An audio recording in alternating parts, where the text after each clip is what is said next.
હજારો લોકો ગંગામાં સ્નાન કરવા જાય, ગંગામાં ડૂબકી મારી પોતાના પાપ ધોઈને બહાર નીકળી જાય. આવું નિત્ય નિત્ય ગંગામાં ચાલે, ગંગા નદીમાં ચાલે. એક સાધુ બેઠા બેઠા ગંગા નદીના કાંઠે બેઠા બેઠા નિરીક્ષણ કરે કે હજારો લોકો, આખા ભારતભરના નહીં, આખા વિશ્વભરના લોકો ગંગામાં ડૂબકી મારવા આવે છે. સ્નાન કરી પોતાના પાપ મૂકીને જતા રહે છે. આ પાપનું થતું શું હશે? આવો મનમાં તે સાધુને પ્રશ્ન સતાવે. તેને એમ થયું કે ચાલ ને, આ પ્રશ્નનો જવાબ આજે મારે મેળવી જ લેવો છે.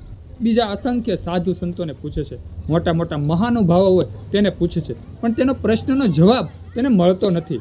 ઘણા સાધુને પૂછે છે કે આ ગંગામાં જે પાપ ધોવાય છે તે પાપનું શું થતું હશે?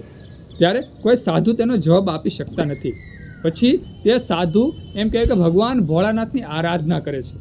એમ કહે કે નિત્ય નિત્ય ઓમ નમઃ શિવાયના જાપ, હર હર મહાદેવના નાદ ગુંજાવે છે, તપસ્યા આચરે છે. એક સ્થાન ગ્રહણ કરી અને ઓમ નમઃ શિવાયના અભંગ જાપ કરે છે. ત્યારે ભગવાન ભોળાનાથ તેને પ્રસન્ન થાય છે અને કહે છે કે માગો માગો સાધુરાજ, તમારે શું જોતું છે? તમારી શું મહેચ્છા છે? ત્યારે તે સાધુ ભગવાન ભોળાનાથને કહે છે, મારી કાંઈ ઈચ્છા નથી પ્રભુ. ભગવાન મહાદેવ, મારી કાંઈ ઈચ્છા નથી, મને પણ એક પ્રશ્ન સતાવે છે. ત્યારે ભગવાન મહાદેવ કહે છે, શું પ્રશ્ન છે? પૂછો મને.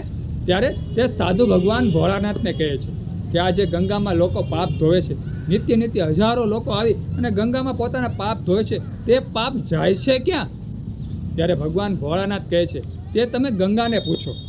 ત્યારે તે સાધુ કહે છે, ભગવાન મહાદેવ, મેં તો તમારી ભક્તિ કરી છે, તમે આનો મને ઉકેલ આપો. ગમે તેમ કરો, તમે મને આનો ઉકેલ આપો, તમે અપાવો, તમે આનો મને જવાબ અપાવો.